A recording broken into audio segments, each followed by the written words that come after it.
Llegó el día que tanto temía Putin, la prueba del algodón para la economía rusa. Por primera vez desde que empezó la guerra, el petróleo ruso se vende por debajo de los $60 el barril, que marca la frontera entre la supervivencia y el hundimiento económico ruso. El Kremlin tiembla y le pone velas a todo lo que se mueve para que esta tempestad pase pronto, pero ¿qué ha pasado? ¿Qué consecuencias tiene en la economía rusa esta caída en los precios del petróleo? ¿Qué puede hacer el Kremlin para no hundirse económicamente? Lo vemos todo en el siguiente vídeo.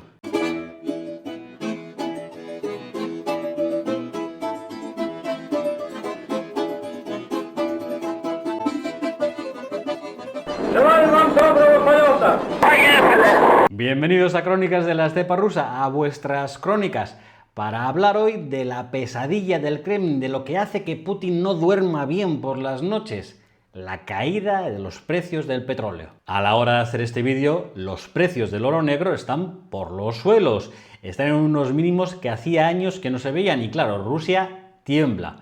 Un tercio del presupuesto, si hacemos caso a los datos oficiales, vienen de las ganancias de las ventas de gas y de petróleo. Del gas hay poco que decir.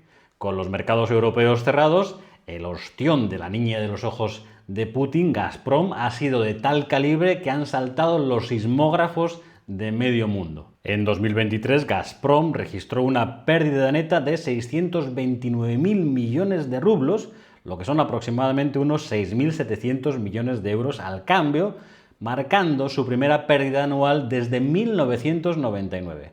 A finales de abril sabremos los resultados financieros de 2024, que pueden ser mejores según los analistas, pero claro, es que después de semejante batacazo es difícil ir a peor. El único consuelo que tienen es que siguen vendiendo gas licuado a Europa, pero que eso no compensa ni de lejos lo que han perdido.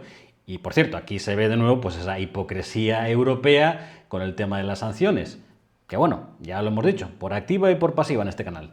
Es lo que tenemos.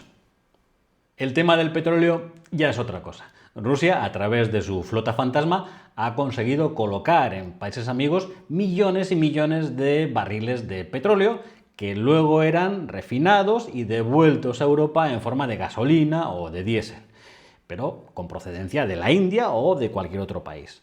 Y ante eso poco se puede hacer, porque ese producto no es de Rusia, aunque sepamos perfectamente que el origen sí que es ruso. Putin vivía más o menos tranquilo. Tuvo la gran suerte de que allá por marzo, abril, mayo de 2023 pudo rellenar su caja porque los precios del petróleo en aquella época estaban muy altos y desde entonces los precios habían bajado. Era una bajada continua, poco a poco, suave, digamos que molestaba en el Kremlin, pero no inquietaba. Hasta que apareció el hombre naranja y lo descuajeringó todo. Aranceles para unos, aranceles para otros. Y la economía mundial a temblar. Run run de recesión económica en Estados Unidos. Desaceleración de la producción en China. Los cataplines por las orejas en la Unión Europea. Todo ha hecho que los precios del barril de petróleo caigan a plomo. Y como dijo Peskov hace unos días, haya puesto al Kremlin en tensión. Конечно, это тот показатель, который очень важен для нас, очень важен для пополняемости нашего бюджета. И, конечно, мы очень внимательно следим за ситуацией, которая в настоящее время характеризуется как чрезвычайно неспокойная, напряженная и эмоционально перегружена. Наши экономические власти очень внимательно отслеживают эту ситуацию. И, конечно, делают и будут делать все необходимое для того, чтобы минимизировать последствия вот этого международно-экономического шторма. Y traduzco del kremliniano al español o castellano.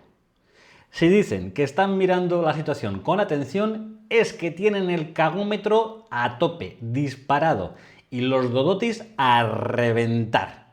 Porque sí, señores, un barril de petróleo a menos de $60 machaca todos los presupuestos rusos habidos y por haber. Para que os hagáis una idea, el presupuesto de 2025 en Rusia está diseñado, está pensado con un barril de petróleo Urals a unos $70. En el momento de grabar este vídeo, el precio del crudo ruso estaba en, ojo a la cifra, $48 el barril. Fijaos la enorme diferencia entre lo previsto y la realidad. Y lo que ello conlleva, que Rusia no va a tener tantos beneficios como preveía.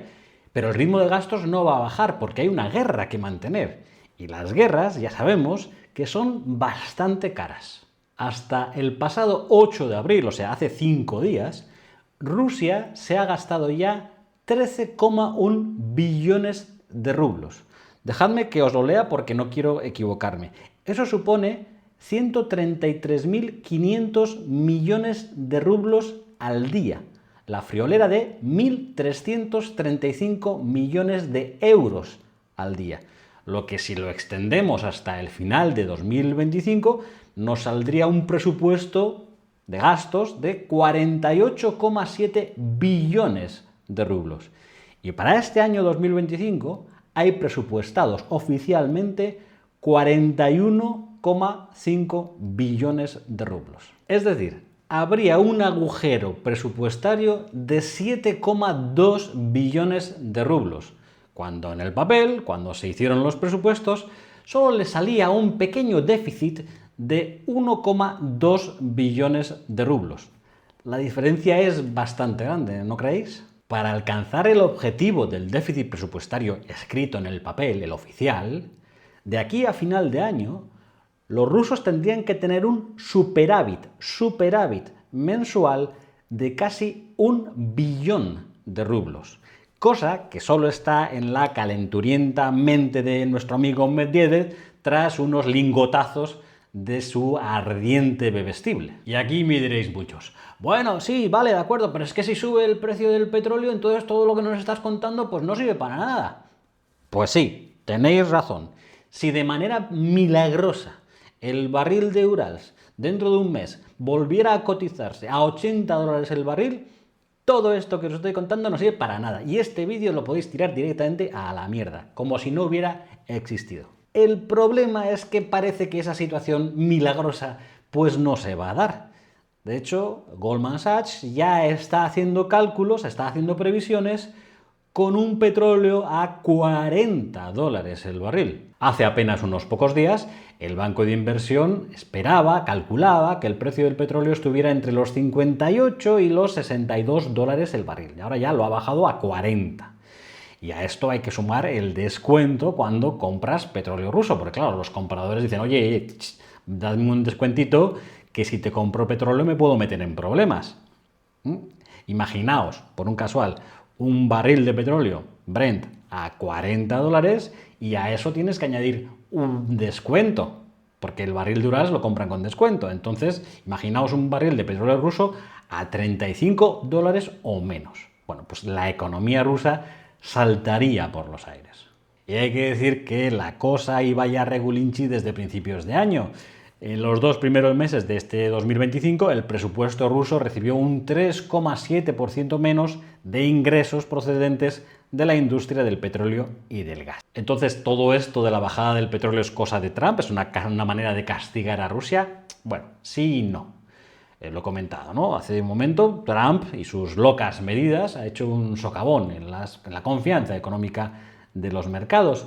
Pero en este caso concreto del petróleo también hay que mirar a la Organización de Países Exportadores de Petróleo, OPEP para los amigos, que bueno, amigos, lo que se dice amigos, se podría decir que vuelan los puñales en esas reuniones. Arabia Saudita, que manda mucho en este tema del oro negro, se ha cansado de que países como Irak o Kazajstán exportaran más petróleo del que les tocaba por su cuota. Y ha dicho, ¿así? ¿Queréis taza?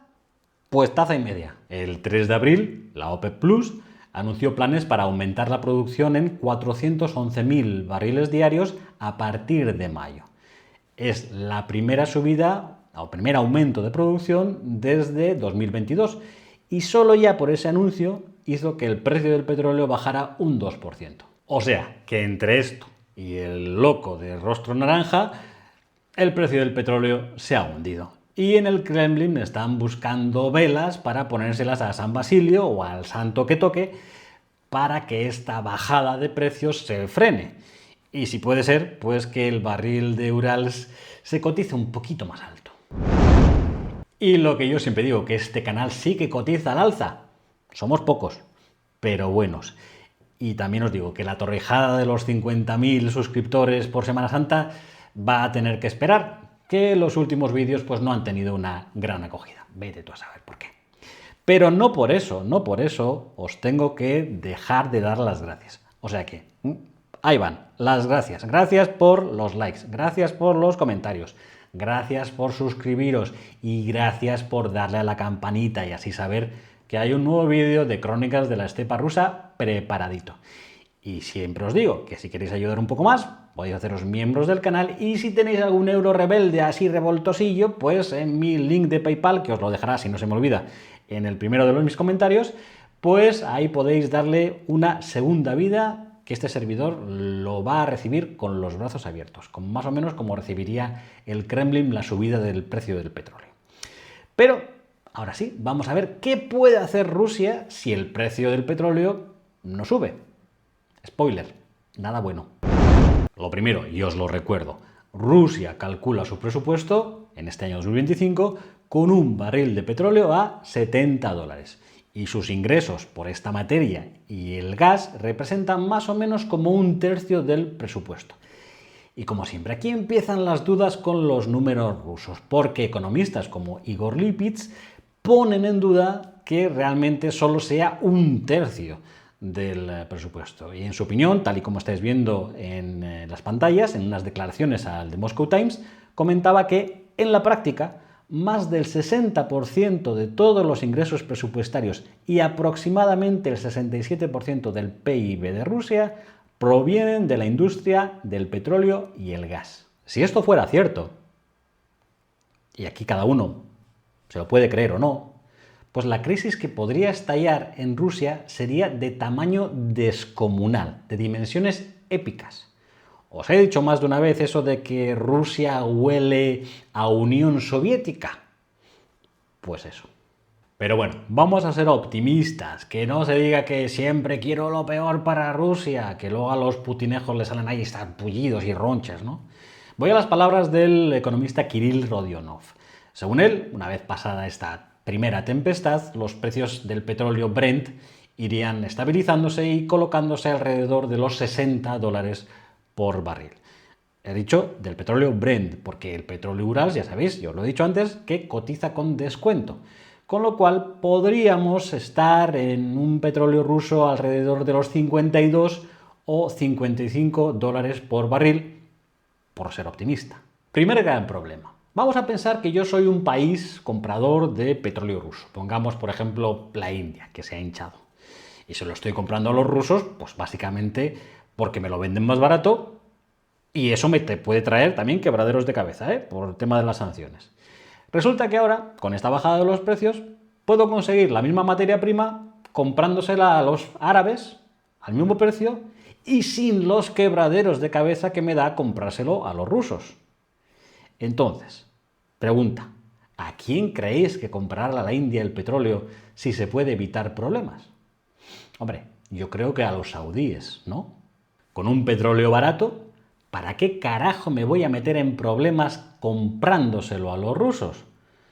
Y si esto lo piensa la India, y luego lo piensa otro país, y otro país, y otro país, al final puede resultar que nadie, o casi nadie, acabe comprando petróleo ruso. Con lo cual, si quieren que lo vuelvan a comprar, tendrán que meterle otro descuentazo. Y claro, si le metes otro descuentazo, tu presupuesto hace catacrack. ¿Y si el presupuesto hace catacrack? ¿Qué puede hacer Rusia? Podría parar la guerra, eso estaría bien. Enviar a las tropas a casa y así con el paso del tiempo pues que su economía pudiera empezar a trabajar con otras economías, pudieran exportar de nuevo otras materias primas, compras de deuda en el mercado financiero. Bueno, Putin, oye, este es un planazo, ¿Que ves que tu economía va a reventar? Paras la guerra, oye, chavales, nos volvemos a casa. Ni tan mal. Pero claro, no vamos a ser muy inocentes en este tema porque ya sabemos que esto no va a pasar. Lo normal es que el Kremlin siga gastando más y más en la guerra, intentando ocupar cada vez más y más territorios ucranianos de cara a sentarse en una posición de fuerza en una posible negociación de paz Si es que esas negociaciones llegan a producirse algún día. Vale, Rusia va a seguir gastando más, pero el precio del petróleo va a ser bajo. Entonces hay algo que no cuadra. De hecho, la primera consecuencia que tenemos es que se agota el modelo de crecimiento surgido después de 2022 y que se basaba únicamente en inyectar ingentes cantidades de rublos en el sector militar industrial. Y así, de esa manera, asegurar ese crecimiento del PIB. Sí, ese PIB mágico del que os he hablado tantas veces. Entonces, que me aclare, entra menos dinero del tema del petróleo, pero yo sigo gastando más y más y más y haciendo un agujero gordo al presupuesto. Entonces, ¿cómo puedo pagar la guerra? La primera respuesta es algo de lo que ya os hablé, tirar del Fondo Nacional de Bienestar, esa hucha para cuando vienen mal dadas. ¿Cuál es el problema? Es que ese fondo no es ilimitado y la parte líquida, la parte que se puede convertir rápidamente en cash, pues mengua más rápido que un polo de hielo en pleno Sáhara. En abril de 2025, en esa parte líquida quedaban solo 3,3 billones de rublos y eso es menos que el déficit del presupuesto federal del año pasado. Si este año nos vamos a un déficit de 2,7 billones, como apuntan los expertos, y eso ahora en este momento es ya una cuestión de fe, te lo puedes creer o no, pues el fondo se quedaría escuchimizado, perdido. Más o menos como mi cuenta corriente después de pagar los impuestos y la cuota de autónomos. Pero vale, voy a creer, quiero creer, soy putinista convencido y todo lo que dice el Kremlin es palabra santa, palabra de Dios, palabra de Putin. Entonces todo es verdad. Si al final del año tenemos esos 2,7 billones de rublos de déficit, en el fondo me quedarían 3 rublillos locos. ¿Qué pasaría el año que viene? Pues o rezas porque llegue una subida repentina del precio del petróleo, o si esto se mantiene en el tiempo, estos precios se mantienen, tienes un problema gordo. Entonces, a largo plazo, vamos a pensar a largo plazo, ¿qué puede hacer Rusia para ganar más dinero? Vamos primero con lo que no puede hacer. No puede acudir a los mercados financieros internacionales para financiarse, debido a las sanciones, claro. El Kremlin puede hacer que los ciudadanos rusos compren bonos del Estado o cosas similares para financiar su deuda, cosa que yo no veo muy clara porque hasta este momento los rusitos de a pie lo que hacían era meter sus rublos en el banco, en la cuenta corriente, porque les estaba dando unos intereses muy jugosos. Los bancos rusos pueden comprar esa deuda, pero es algo que ya se viene haciendo durante un tiempo. El Banco Central les vende dinero a los bancos y los bancos compran la deuda emitida por el Kremlin, que al final no deja ser más que un quítate tú para ponerme yo. Otra cosa que no puede hacer es inundar el mercado de petróleo ruso barato para compensar con ventas el precio bajo del petróleo. Primero, porque a ver quién te lo compra. Y segundo, porque los socios de la OPEP yo creo que se cabrearían bastante y también bajarían precios. Si baja precios la OPEP, pues Rusia tendría que volver a bajarlos, con lo cual al final tendríamos un barril de petróleo ruso tirado de precio en el pues casi te regalarían el barril, otro barril y una raqueta de tenis para que entrenes en tus ratos libres. Vamos a ver qué podría hacer Rusia para intentar ganar un dinero extra. ¿Podría vender armas? Sí. Aunque vista su efectividad en el campo de batalla, lo tienen jodidillo. Podría vender otras materias primas como carbón, tela, madera, otro sector que está, gas natural licuado. Bueno, ahí podría sacar algún rublillo extra, pero también hay que tener en cuenta que los grandes proyectos en el Ártico y las grandes empresas involucradas en esos proyectos están sancionados, con lo cual la producción será algo relativamente limitado. Otra cosa que podría hacer el Kremlin, cosa lógica, reducir gastos. Pero claro, hay un pequeño problema. ¿Cómo reduces gastos cuando te has metido en una guerra total? Una opción, una tirita, habría que decir. Reducir aún más los gastos sociales.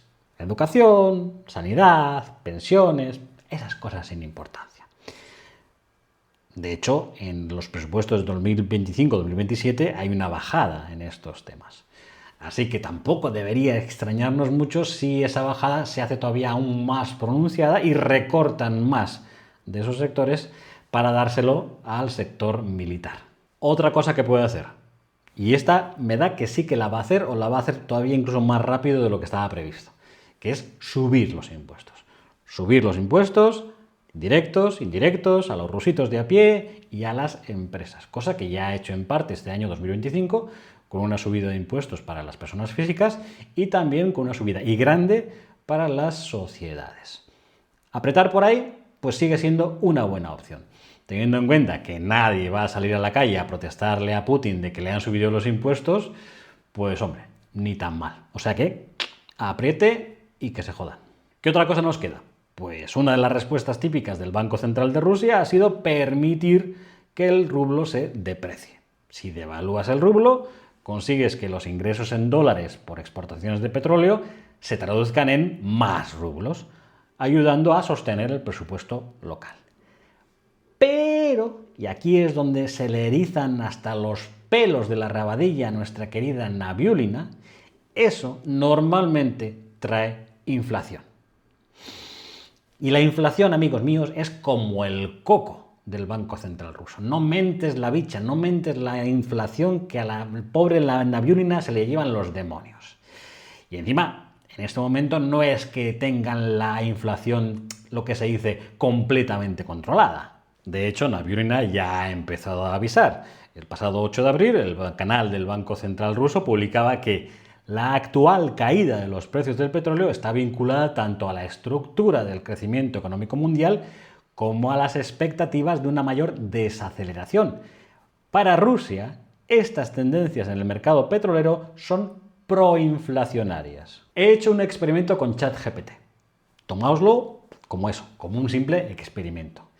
Y le he pedido las consecuencias en tema inflación si el Banco Central ruso le diera a la maquinita de imprimir dinero.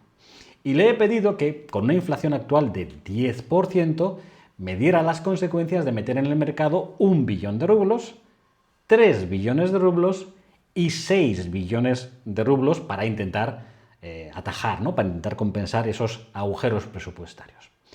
Pues, y aquí lo leo, imprimiendo 1 billón de rublos, la inflación se dispararía al 12%. Ahora tienen 10, al 12%. Imprimiendo 3 billones de rublos, la inflación resultante sería del 15%. Y si la maquinita produjera 6 billones de rublos, la inflación se dispararía hasta el 22%. No deja de ser un experimento, que no sé hasta qué punto esto puede estar cercano a la realidad o no. Si hay algún economista en la sala, pues que se manifieste y que nos dé su opinión en los comentarios.